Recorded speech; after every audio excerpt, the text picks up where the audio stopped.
कुछ पर्यायवाची शब्द हैं जो प्रायः आपके प्रतियोगी परीक्षाओं में पूछे जाते हैं। थोड़े से शब्द कठिन है किंतु आप इनका रोज रोज अभ्यास करके सरल बना सकते हैं। प्रायः देखने से कोई भी चीज़ सरल हो जाती है। तो बहुत समय न लगते हुए चलिए आपको हम बताते हैं कुछ विलोम शब्द। ठीक है, तो उससे पहले आपसे निवेदन है कि आप वीडियो को लाइक और शेयर जरूर कर दिया करें भाई। तो यहाँ देखिए, अर्जन, अर्जन का विलोम होता है व्ययन। अर्जन का मतलब होता है इकट्ठा करना और व्ययन का मतलब खर्च कर देना। यानी जैसे मान लीजिए आप बहुत पैसा कमा लेते हैं, इकट्ठा करते हैं पैसा कमा करके, और फिर व्ययन मतलब खर्च कर देना, खूब उड़ाते हैं ऐशोआराम में, है ना।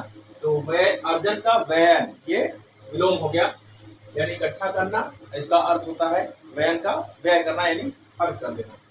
आविर्भाव का तिरोभाव, आविर्भाव यानी प्रकट हो जाना और उसका तिरोभाव होगा यानी गायब हो जाना। आलोक का अंधकार होता है, उग्र का सौम्य, उत्कृष्ट का निकृष्ट होता है, अंतर्मुखी का बहिर्मुखी। अंतर्मुखी जो कम बोले और बहिर्मुखी जो ज्यादा बोले। अंतर्मुखी जो कम बोले, बहुत से बच्चे होते हैं क्लास में जो बहुत ज्यादा बोलते हैं, उनको बहिर्मुखी कहते हैं। आते हैं, नया एडमिशन होता है, सबसे दोस्ती यारी करते हैं, या टीचर कुछ पढ़ाता है बीच में बोलते हैं, फटाक फटाक से जवाब दे देते हैं, यानी सबसे घुल मिल के रहते हैं, सबसे दोस्ती यारी कर लेते हैं, वो बहिर्मुखी स्वभाव के होते हैं।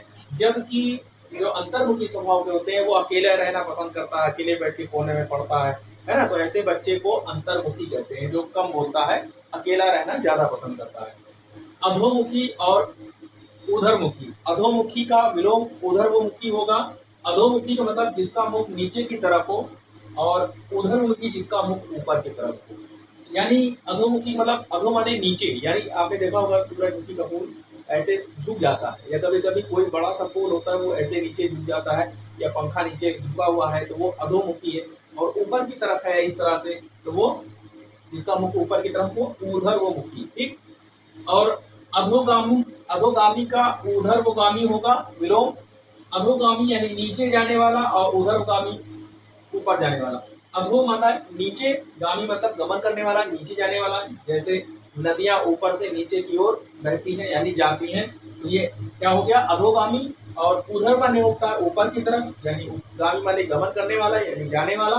तो आपने जाना अधोगामी का उधरगामी। अधो मतलब नीचे और उधर माने ऊपर, यानी नीचे की तरफ जाने वाला, उसका उल्टा ऊपर की तरफ जाने वाला। लेकिन तत्सम में पूछा तो तत्सम में जवाब देंगे। ठीक है।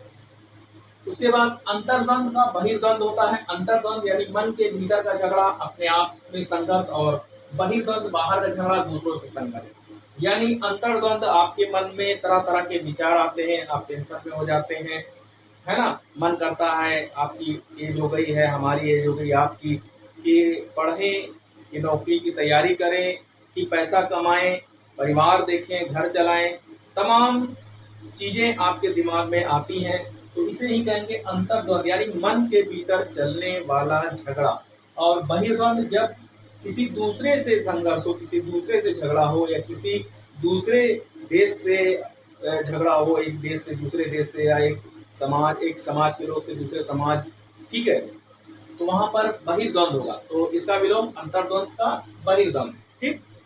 अवर का प्रवर होता है विलोम। अवर मतलब नीचे का यानी छोटा, यानी कनिष्ठ, हीन, कम महत्व वाला, अवर अभियंता या अवर मैनेजर। और उसका प्रवर होता है श्रेष्ठ यानी वरिष्ठ, यानी बड़ा, यानी उत्तम, अधिक महत्व वाला। तो अवर यानी छोटा, यानी कनिष्ठ। जैसे होता है कनिष्ठ लिपि, एक होता है वरिष्ठ लिपि, वरिष्ठ सा है तो वो प्रवर होगा। ठीक है, अवर का प्रवर।